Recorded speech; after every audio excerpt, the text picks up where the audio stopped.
Olá, bem-vindo ao Momento Arbitragem. Sou Asdrubal Júnior. No programa de hoje, nós vamos falar sobre os 10 cuidados necessários para que você possa redigir uma boa cláusula de arbitragem. Você que é empresário ou advogado, siga as dicas que eu vou apresentar no programa de hoje e eu tenho certeza que você poupará muita dor de cabeça no futuro e provavelmente desenhará um caminho muito mais célere e feliz para resolver eventual problema desse contrato por arbitragem. Então acompanha comigo os 10 cuidados necessários para você redigir uma boa cláusula de arbitragem. Veja aqui na sua tela. O primeiro cuidado é definir se será uma cláusula cheia ou vazia. Já tratamos sobre esse assunto em um outro programa Momento Arbitragem. Mas eu trouxe aqui para vocês 2 modelos, um de cláusula cheia, um de cláusula vazia. Você pode observar que no de cláusula vazia apenas prevê que se tiver um conflito decorrente do contrato, será resolvido por arbitragem na forma da Lei 9.307. Apenas isso que prevê na cláusula vazia. A cláusula cheia vai definir que será resolvido por arbitragem e vai definir que vai ser pela Câmara, aqui no exemplo XYZ, e aí de acordo com as normas de seu regulamento. E essa definição é importante porque preenche as normas de seu regulamento, preenche tudo mais que você precisa para desenvolver a arbitragem. Então esse primeiro cuidado, porque se você decidir que a cláusula será vazia, você não precisa ter mais nenhum outro cuidado, porque os outros cuidados que nós vamos falar decorrem da necessidade da definição da cláusula, do preenchimento da cláusula, ou seja, da cláusula cheia. É importante que se diga que se você escolheu a cláusula vazia, você vai concorrer a algumas preocupações no futuro. Caso venha a surgir o problema no seu contrato e você precisar dar início a um procedimento de arbitragem, nessa cláusula não estará previsto nada para que você possa efetivamente dar início, efetivar a arbitragem. Não está previsto quem vai arbitrar, como será o procedimento de arbitragem, não está definido nenhum outro critério de como a arbitragem vai se desenvolver. Então, na cláusula vazia, você vai precisar, no momento do conflito, preencher todas essas informações junto com a outra parte. E entendam que nessa hora vocês estarão já com o diálogo talvez estremecido, mas mesmo assim precisarão sentar e resolver todos os detalhes de como a arbitragem vai se desenvolver e caso não consigam, vão precisar se socorrer do Poder Judiciário para que o juiz venha a definir os detalhes que faltam para dar início à arbitragem. Mas, por outro lado, você também está desvinculado de qualquer Câmara e com a liberdade de escolher isso de acordo com o tamanho do seu problema. Na cláusula cheia, você terá todas as definições e iniciará a arbitragem naquela Câmara que já está previamente estabelecida na cláusula. Vamos agora ao segundo cuidado, muito importante. Definir qual instituição de arbitragem é o árbitro. É importante se diga que não é necessário que se tenha uma instituição de arbitragem, pode ser diretamente o árbitro, mas o mais comum no mercado é que se escolha a instituição de arbitragem. E é importante também registrar que a sentença de arbitragem é única e irrecorrível. Portanto, uma boa escolha de quem vai emitir essa sentença aumenta a probabilidade de que a sentença seja feita com mais qualidade, naturalmente com mais justiça.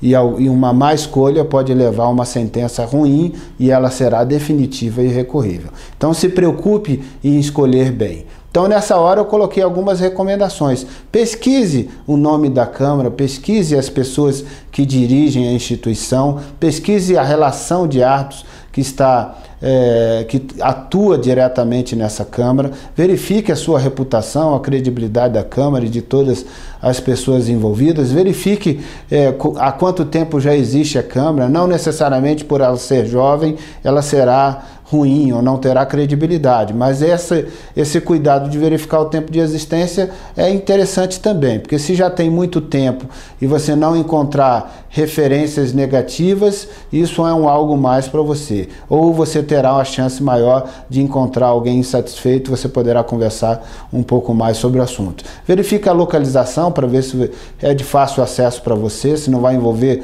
custos de viagem para que você possa atuar nessa Câmara. verifica a estrutura e todos os regulamentos da Câmara para ver se as regras que estão estabelecidas ali se compatibilizam com aquilo que você acha adequado para desenvolver um procedimento de arbitragem. Verificar a tabela da Câmara tem uma importância singular, porque você tem um contrato e você poderá ter um problema decorrente desse contrato. Se você escolher uma Câmara que cobre valores de custas e de honorários de especialistas muito elevado, é bastante possível que você se depare com uma situação delicada. Qual? Que as custas, as despesas da arbitragem sejam incompatíveis com o tamanho do seu problema. Então, se você verificar antes como é cobrado os valores nessa Câmara de Arbitragem, você terá uma noção mais clara de que se esses valores são ou não compatíveis com o porte do seu contrato. É claro que isso não significa que o problema que você venha a ter lá na frente seja exatamente do tamanho do seu contrato. Pode ser apenas uma parte do total do contrato, ser um valor menor, mas mesmo assim, se você verificou previamente, você já evitará o risco de ter escolhido uma Câmara cujos honorários sejam muito elevados e, portanto, inadequados para resolver aquele tipo de problema. É interessante que se diga que há câmaras que trabalham com o perfil de resolver grandes conflitos e, exatamente por ter esse perfil, estabelecem honorários que são correspondentes ao porte dessas demandas. E aí, para resolver pequenos conflitos ou conflitos médios, acaba que aqueles valores não se mostram compatíveis, adequados para resolver aqueles problemas de menor monta. Então, essa análise te ajudará a evitar um grande problema lá na frente. Outro item importante é você observar se existe um piso mínimo, porque algumas câmaras definem um percentual do valor do conflito e aplica esse percentual. Se o conflito é pequeno, ele vai verificar o piso mínimo. Se ficar abaixo do piso mínimo, o cálculo, ele vai adotar o piso mínimo como o valor dos honorários. E aí você, notando esse valor, vai ver se é ou não compatível com o porte do seu contrato. Outra questão é que algumas câmaras cobram os honorários dos especialistas por hora e definem uma quantidade mínima de horas. Então, por exemplo, cobra-se R$ 400 por hora do especialista e aí define uma quantidade mínima de 100 horas. Então, 100 horas vezes 400, você já tem a clareza de quanto vai custar para você os honorários do especialista. Naturalmente que esse valor pode ser incompatível com o tamanho do seu problema. E aí, se você tem essa visão prévia, você sabe, tem o discernimento de perceber que aquela câmara não é a câmara recomendada para o seu contrato. Você deve pesquisar um pouco mais e encontrar uma câmara que tem uma tabela de custos que se compatibilize com o porte do seu contrato. Então vamos à frente agora para o terceiro cuidado: definir substituto. O que é isso? Você escolheu uma instituição de arbitragem ou escolheu o árbitro, e você pode prever o substituto na falta daquela câmara ou na falta daquele árbitro, no impedimento, na impossibilidade daquele escolhido preferencialmente, você já está prevendo quem será o substituto. É bem importante que se diga que, se você não fizer nenhuma previsão de ter um substituto, ainda assim haverá a possibilidade de ter o substituto. Eu diria mais, haverá a necessidade de ter o substituto. Se você não quiser substituto de nenhuma maneira, você deve ser claro e dizer: olha, não aceito substituto. Vai colocar expresso que não aceita substituto. Se você quiser substituto, defina quem vai ser. Se você não quiser substituto, defina que não terá substituto. Se você não disser nada, o que vai acontecer? Surgiu um impedimento daquela instituição, a impossibilidade, a instituição desapareceu, ou então o árbitro escolhido faleceu, está doente, não tem como atuar, qualquer coisa nesse sentido, e não está definido quem será o substituto, será necessário você sentar com a outra parte e compor a substituição. Quem vai substituir essa instituição ou o árbitro escolhido? Se não fizer essa composição, não chegarem a um entendimento, precisarão se socorrer do Poder Judiciário para resolver esse problema. Então, escolher o substituto, caso queiram um substituto, é a forma que abrevia e que evita outro tipo de problema lá na frente. Mas se você for escolher um substituto, tenha o cuidado de voltar naquele cuidado anterior e verificar todos os detalhes também em relação a esse substituto, nome, credibilidade, reputação, conhecimento, especialidade, todos aqueles cuidados que você verificou para escolher preferencialmente quem vai atuar como titular dessa arbitragem. Quarto cuidado, vamos ao quarto cuidado. O quarto cuidado diz: definir se terá mediação prévia. Você pode prever na sua cláusula que, se tiver o conflito, poderá ser resolvido por mediação, ou deverá ser resolvido por mediação primeiramente. Claro que nem sempre a mediação chega a uma solução efetiva. É possível que a mediação transcorra, aplique todas as técnicas e ao final ela não consiga resolver o problema. E aí vai estar previsto que, se a mediação não conseguir chegar a uma solução de consenso, então será resolvido por arbitragem. Então a sua cláusula será uma cláusula média-árbitro, uma cláusula que tem mediação e que tem arbitragem. Sucessivamente, primeiro a mediação, não sendo exitosa a mediação, a arbitragem logo em seguida. O quinto cuidado é definir a quantidade de árbitros e ou critérios de escolha. Você pode definir isso na cláusula de arbitragem. Se você quer árbitro único, você vai definir um critério de escolha, porque as partes podem divergir e aí você pode estar delegando no contrato quem irá decidir quem vai ser o árbitro único. Se você quiser uma arbitragem colegiada, você já pode estar definido como vai ser o critério. Uma parte escolhe um árbitro, a outra parte escolhe outro árbitro e os dois árbitros escolhem o terceiro, que é o que diz a lei, mas você pode definir que esse terceiro será escolhido por uma determinada instituição, pelo presidente da Câmara de Arbitragem ou por algum outro critério que você prefira. Então esse é um cuidado interessante também, que já deixa claro como você quer e evita dores de cabeça lá na frente de definir como serão escolhidos os árbitros. Então vamos agora para o sexto cuidado: definir se adotará o regulamento de alguma Câmara de Arbitragem. Então você definiu que resolverá por uma determinada instituição de arbitragem. Isso não significa necessariamente que você deve seguir o regulamento daquela Câmara. Você tem plena liberdade aqui de falar: não quero adotar o regulamento da Câmara, eu quero ter um procedimento próprio, específico, que eu vou redigir aqui o procedimento. E aí nessa hora você vai redigir o procedimento, como você quer que o processo seja desenvolvido. Então essa é uma opção. Você pode até dizer: olha, eu quero que seja pela Câmara X, mas eu quero adotar o regulamento internacional de arbitragem da instituição Y. Você pode definir uma forma mesclada em que desenvolve a arbitragem em uma Câmara, mas traz um modelo de procedimento de arbitragem de outra Câmara. Então essa definição pode caber nesse momento e esse é um cuidado importante. Se você não quer descer a esses detalhes, descer a minúcia de descrever qual o procedimento, você pode então indicar a instituição que você escolheu e que você adotará o regulamento dessa própria instituição. Mas o importante é que você faça isso de forma consciente.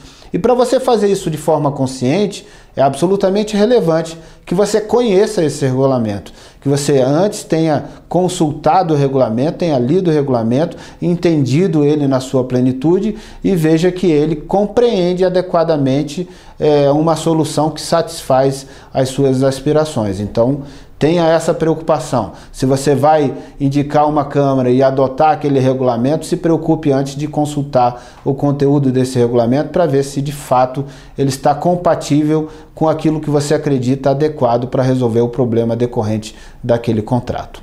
Então vamos ao próximo cuidado. Sétimo cuidado: definir a responsabilidade pelo pagamento das despesas de arbitragem.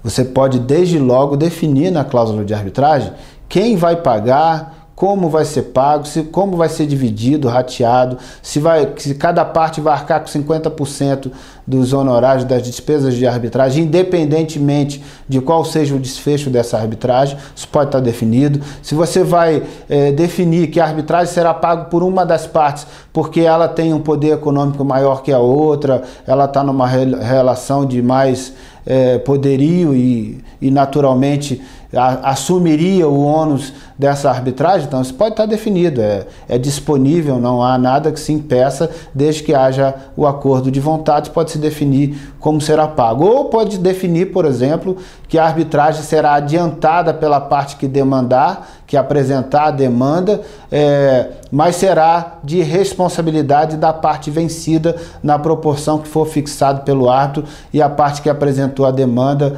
e que adiantou esse valor ficará investida nesse crédito, ou já para descontar caso tenha sido vencida, ou para acrescer ao valor da condenação caso seja a parte vencedora. Então essa definição pode existir no momento da redação da cláusula de arbitragem e é importante que se reflita sobre esse assunto.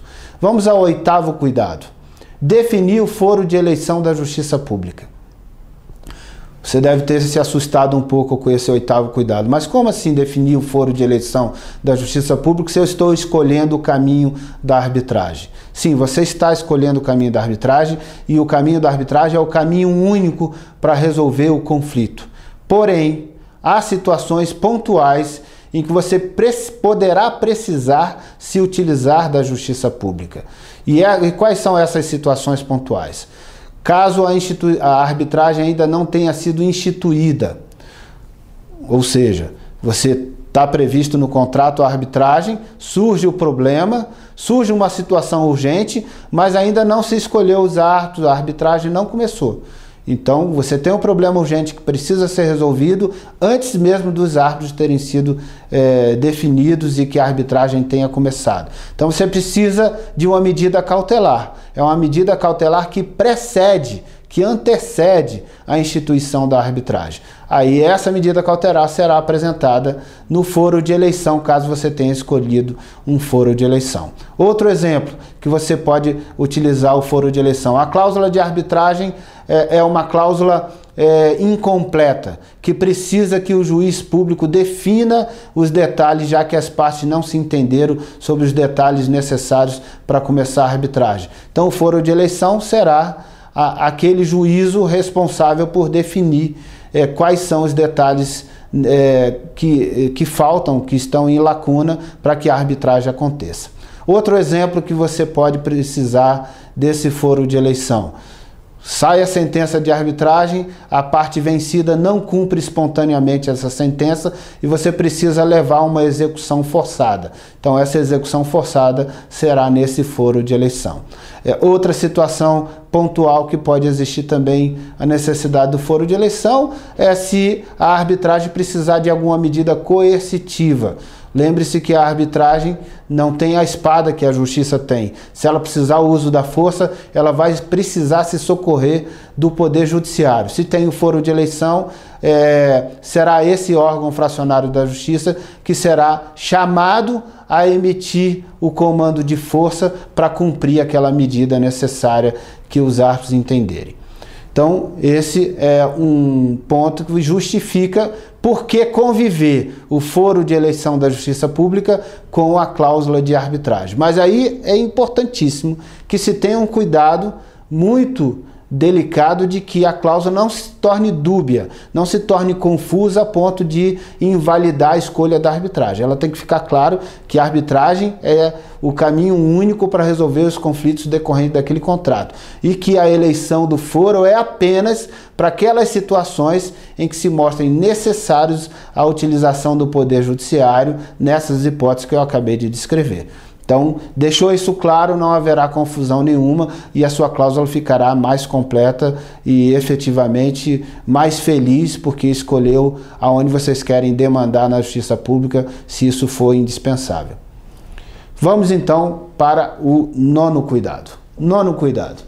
Definir se será devido ou não honorários advocatícios. É importante que se diga que a arbitragem não tem a obrigatoriedade de que as partes sejam assistidas por advogados. É importante aqui que se diga o seguinte: eu recomendo que as partes sejam assistidas por advogados. É a minha recomendação, porque quando as partes estão assistidas por advogados, em um processo que terá apenas uma sentença única e irrecorrível, a discussão ganha mais qualidade. E a discussão ganhando mais qualidade, a chance de você ter uma sentença mais feliz, que decida com mais justiça e com mais precisão, é maior. Então, primeiro eu digo, recomendo que as partes sejam assistidas por advogados, embora a lei de arbitragem não traga essa obrigação. E exatamente por não trazer essa obrigação, você pode estabelecer no contrato que cada parte arcará com os honorários do seu advogado, independentemente da sucumbência no procedimento de arbitragem. Se ficar definido assim na convenção de arbitragem, na cláusula de arbitragem, então assim será feito. Então essa é uma possibilidade, reflita sobre o assunto na hora de redigir a sua cláusula de arbitragem. E agora vamos para o 10º e último cuidado que eu recomendo: definir qual será o critério de decisão. A arbitragem pode ser resolvida por equidade, por exemplo, ou com base em um determinado estatuto, em uma determinada convenção, em uma determinada norma que você queira escolher, como a norma que vai orientar os árbitros de como deve se resolver aquele problema, a norma que vai balizar a resolução do conflito. Então, se você tem uma escolha específica para poder orientar os árbitros, isso deve estar expresso na cláusula de arbitragem, na convenção de arbitragem, porque assim os árbitros, ao admitirem, ao aceitarem a missão de arbitrar o conflito, estarão se investindo nesse poder, mas com a missão, a condição de observarem aqueles critérios balizadores definidos na cláusula de arbitragem.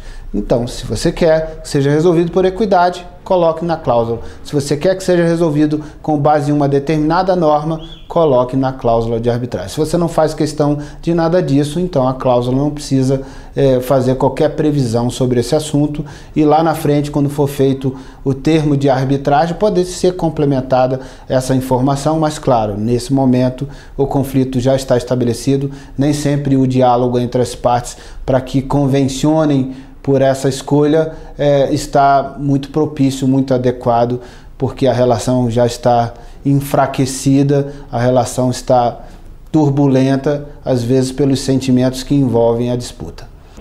Estes foram os 10 cuidados que eu recomendo para que você possa redigir uma boa cláusula de arbitragem.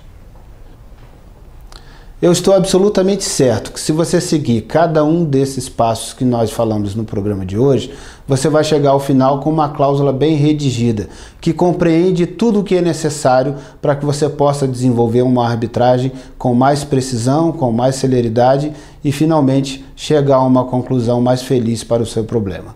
Muito obrigado por sua audiência. Quero dizer para você que toda segunda e quinta nós temos uma nova edição do Momento Arbitragem. E eu conto que você estará sempre nos prestigiando com a sua audiência. Mas quero te pedir, além do prestígio da sua audiência, que você envie perguntas, que você faça os seus comentários, que você possa compartilhar os nossos vídeos nas suas redes sociais e, finalmente, que você possa contribuir com a gente também apresentando sugestões de pautas.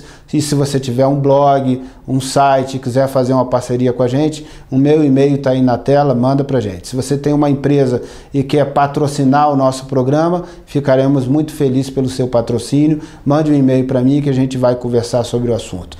Muito obrigado mais uma vez, até o próximo programa. Um grande abraço.